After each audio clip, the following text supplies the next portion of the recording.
조선 왕조실록에는 사람이 산채로 찢겨 죽은 날이 기록돼 있습니다. 경혜공주의 남편 정종을 거열에 처하다. 거열. 소와 말 4마리에 2팔 2다리를 각각 묶고 동시에 채찍질에 사람을 산채로 4조각으로 찢어버리는 처형법입니다. 그 처형이 집행되던 날 그 남자의 아내는 둘째를 임신한 몸이었습니다. 그리고 그 아내는 조선의 공주였습니다. 그녀의 이름 경혜공주, 문종의 맏딸, 단종의 친누나. 조선 역사상 가장 높은 곳에서 태어나 가장 깊은 곳까지 떨어진 여인. 그리고 7년 뒤 그녀는 삭발한 머리에 승복을 입고 바로 그 원수 세조 앞에 무릎을 꿇습니다. 왜였을까요? 굴복? 복수? 아니면 그 어떤 것보다 강한 또 다른 힘. 오늘 이 영상이 끝날 때 여러분은 그 답을 알게 됩니다. 그리고 아마 한동안 잊지 못할 겁니다. 오늘은 2명의 누나 이야기입니다. 경혜공주. 세상이 이름을 지우려 했으나 끝내 지워지지 않은 여인. 정수공주. 이름조차 기억되지 못했지만 끝까지 살아남은 여인. 한 명은 부딪혔고 한 명은 견뎠습니다. 어느 쪽이 더 강한 사람이었을까요? 역사 속 그 사람입니다. 자, 시작합니다. 오늘 이야기 들어가기 전에 사실 저 이 대본 쓰면서 몇 번 멈췄어요. 손이 안 움직이더라고요. 여러분도 아마 오프닝 보시면서 느끼셨을 거예요. 이게 드라마가 아니에요. 소설이 아니에요. 조선 왕조실록의 날짜까지 정확하게 기록된 실제 이야기입니다. 근데 사람들이 진짜 모르는 게 뭐냐면요. 이 이야기를 단순히 왕실의 비극으로만 보면 절반밖에 못 보는 거예요. 오늘 우리가 들여다볼 건 그냥 역사 공부가 아니에요. 극한의 상황에서 사람이 어떤 선택을 하는가, 무너지지 않기 위해 인간이 선택할 수 있는 방법이 무엇인가, 그 이야기예요. 여기서부터 진짜 재미있어집니다. 그러니까 끝까지 같이 가봐요. 경혜공주의 시작부터 먼저 봐야 해요. 왜냐면 얼마나 높은 곳에서 떨어졌는지 알아야 그 추락의 무게를 느낄 수 있거든요. 그녀는 문종의 맏딸이에요. 문종이 누구예요? 세종대왕의 아들이자 단종의 아버지. 조선에서 가장 학식 높고 어진왕으로 꼽히는 그 사람. 그 문종이 딸을 얼마나 아꼈냐면요. 경복궁 바로 옆 양덕방의 민가 40채를 통째로 허물었어요. 그리고 그 자리에 딸을 위한 대저택을 지어줬습니다. 조선 500년 역사에서 공주를 위해 그런 일을 한 왕은 문종이 처음이자 마지막이었어요. 지금으로 치면 강남 한복판의 빌딩 하나를 통째로 사준 거예요. 그것도 아버지가 직접. 근데 그 아버지가 너무 일찍 세상을 떠납니다. 문종 제위 2년, 나이 39세로. 그 순간부터 경혜공주의 세상이 달라지기 시작해요. 1453년 한밤의 칼소리. 1453년 10월. 조선의 밤이 한 번도 경험하지 못한 소리로 찢겼어요. 칼소리였습니다. 계유정난. 수양대군이 직접 칼을 들고 나선 그날 밤. 김종서의 집 문을 두드리고 직접 철퇴로 그를 내려쳤어요. 그날 이후 조선의 권력 지형은 완전히 바뀌었습니다. 그리고 공주의 남편 정종. 그는 단종의 편이었어요.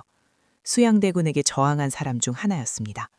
그게 이 사람의 운명을 결정지었어요.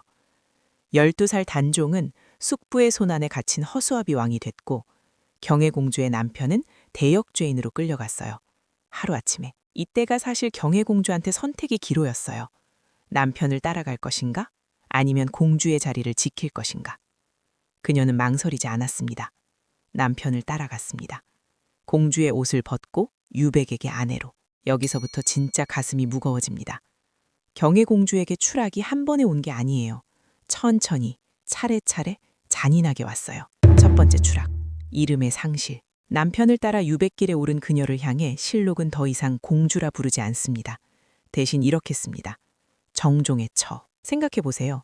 평생 공주라 불리던 사람이 어느 날부터 남편 이름 뒤에 처로만 기록되는 거예요. 이름이 지워진다는 게 단순히 기분 나쁜 문제가 아니에요. 그건 존재 자체를 지우는 거예요. 그리고 실제로도 그랬어요. 직접 밥을 짓고 빨래를 해야 하는 유백에게 일상. 수원, 통진, 광주. 유배지는 점점 더 깊은 곳으로 밀려났어요. 두 번째 추락, 혈육의 전멸. 1457년. 그녀의 마지막 희망이 꺼집니다. 동생 단종, 영월에서 죽음을 맞아요. 17살이었어요. 같은 달 그녀를 아끼던 숙부, 금성대군도 사약을 받습니다. 22살의 공주에게 세상은 단 한 명의 내 편도 남겨두지 않았어요. 지금 이런 생각 드시죠? 아니 그래도 세조가 조카 딸한테까지 그렇게까지 했어? 네, 했어요. 권력 앞에서 핏줄은 없었습니다. 조선의 왕좌는 그만큼 잔인한 절이었어요. 세 번째 추락. 남편의 처참한 죽음. 1621년. 남편 정종이 거열형에 처해집니다. 오프닝에서 말씀드린 그 처형법. 소와 말 4마리가 4방향으로 달리는 그 처형법. 찢겨나간 남편의 시체조차 수습하지 못한 채 둘째를 임신한 그녀는 5살 아들의 손을 잡고 세상에서 가장 낮은 자리, 관비로 등록됩니다. 공주에서 노비로. 이 추락을 표현할 말이 어떤 언어에도 없어요. 그리고 한 가지를 꼭 기억해야 해요. 이 모든 일을 한 사람은 다름 아닌 그녀의 친삼촌, 세조였습니다. 같은 피를 나눈 집안이 서로를 이렇게까지 짓밟을 수 있다는 것. 권력이 얼마나 사람을 바꾸는지 이 한 장면이 다 보여줘요. 지워진 이름의 슬픔, 정수공주. 여기서 시선을 조금 옮겨보겠습니다. 경혜공주의 비극이 역사의 전면을 채우고 있다면 또 한 명의 누나, 정수공주는 철저히 어둠 속에 갇혀 있었어요. 많은 분들이 놓치고 있는 부분이 하나 있어요. 정수공주가 단종의 누나라는 사실 자체를 아는 사람이 거의 없다는 거예요. 그녀는 문종의 후궁, 사칙 양씨의 딸, 서녀. 정실 왕비가 낳은 딸이 아니었어요. 그 단 하나의 이유만으로 그녀의 삶은 경혜공주보다 훨씬 더 빠르게 지워졌어요. 어머니 양씨가 단종 폐위와 관련해 궐 밖으로 쫓겨나고 남편 반저 또한 유배를 떠나면서 정수공주는 왕실 족보에서조차 흐릿해집니다.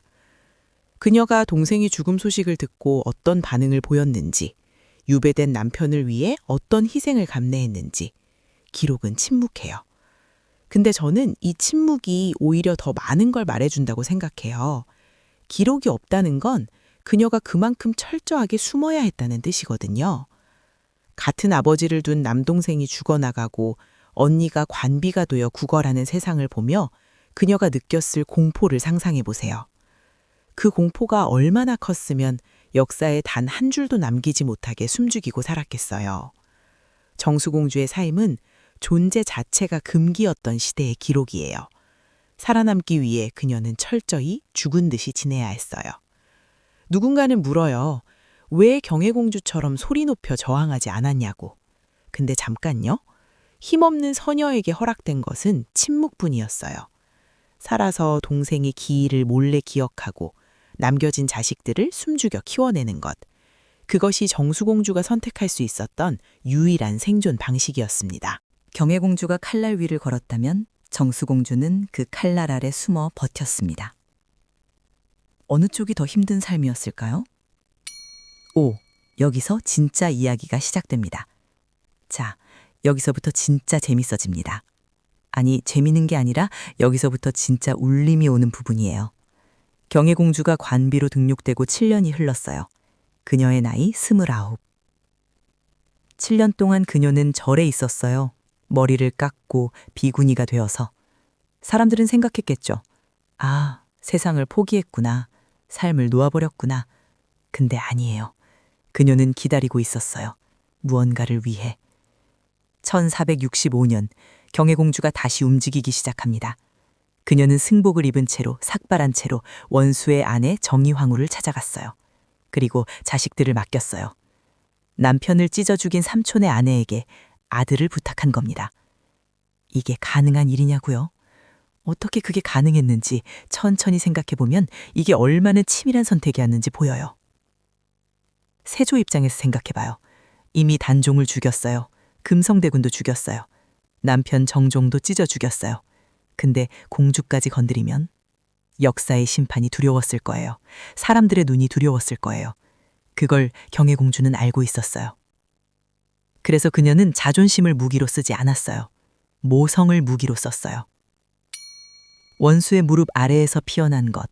1465년 경혜공주가 세조 앞에 무릎을 꿇었을 때 그녀의 입에서 나온 말은 하나였어요.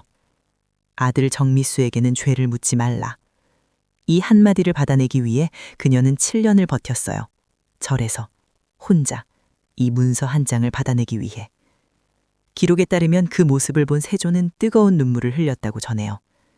여기서 저는 한동안 멈췄어요. 그 눈물이 뭐였을까 하고 3회였을까요? 동생을 죽이고 조카를 죽이고 그 조카 딸의 남편까지 찢어 죽인 사람이 흘린 눈물. 아니면 승자의 눈물이었을까요? 끝까지 무릎 꿇리고야 만 자의 오만이었을까요?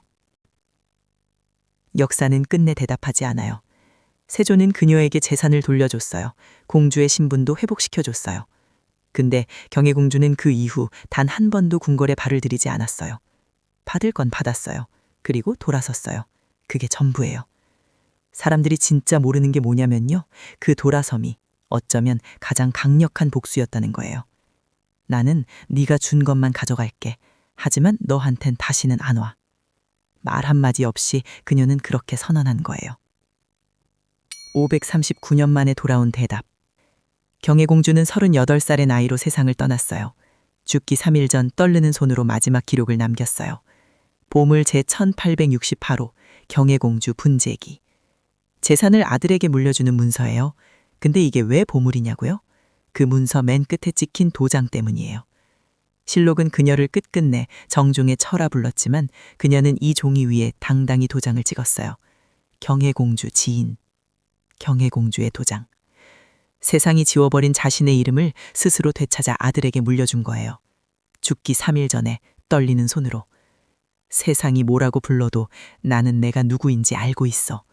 그걸 아들한테 남겨주고 싶었던 거잖아요. 묘는 경기도 고양시 건자산 자락에 남아있어요. 비석 앞면엔 조선국 경혜공주 지묘라고 새겨져 있지만 뒷면은 누군가 일부러 깎아낸 듯 심하게 훼손되어 읽을 수가 없어요. 무엇이 그토록 두려워서 그녀의 마지막 기록마저 지우려 했을까요? 하지만 역사는 지워지지 않았어요. 2012년 539년 만에 발견된 분재기는 지금 국립중앙박물관에 있어요. 그리고 보호물로 지정됐어요. 그녀를 지우려 했던 사람들은 이미 역사에서 사라졌는데 그녀의 이름은 아직도 남아있어요. 자, 여기까지 왔어요. 마지막 이야기예요. 오늘 이야기 들으시면서 이런 생각 드시죠? 나라면 어떻게 했을까? 경혜공주는 무릎을 꿇었어요. 삼촌 앞에, 남편을 죽인 사람 앞에. 근데 그게 굴복이 아니었어요. 아들을 살리기 위한 그 어떤 칼보다 날카로운 결단이었어요. 정수공주는 소리를 죽이고 존재를 지우고 살아남았어요. 살아남아서 기억했어요. 강함이 꼭 소리 높여 싸우는 것만은 아니에요. 때로는 무릎을 꿇는 것도 강함이고 때로는 침묵이 저항이에요. 지금 삶에 어떤 무게를 지고 계신 분이 있다면 이 한 장면만 기억해 주세요. 공주에서 노비로 떨어진 사람이 죽기 3일 전에 자기 이름 도장을 찍었어요. 세상이 이름을 지워도 나는 내가 누구인지 알고 있었거든요. 그걸 잃지 않으면 사람은 무너지지 않아요. 원수 앞에 무릎을 꿇고 아들을 살려낸 경혜공주의 선택이 굴복이었는지 모성이었는지 복수였는지 정수공주의 침묵이 비겁이었는지 또 다른 용기였는지 댓글로 여러분의 생각을 남겨주세요. 여러분의 댓글 한 줄이 500년 전 이름 없이 쓰러져간 두 여인에게 닿는 가장 따뜻한 위로가 될 거예요. 오늘 영상이 마음에 울림을 주셨다면 좋아요와 구독 눌러주세요. 이런 이야기 앞으로도 계속 들고 올게요. 감사합니다.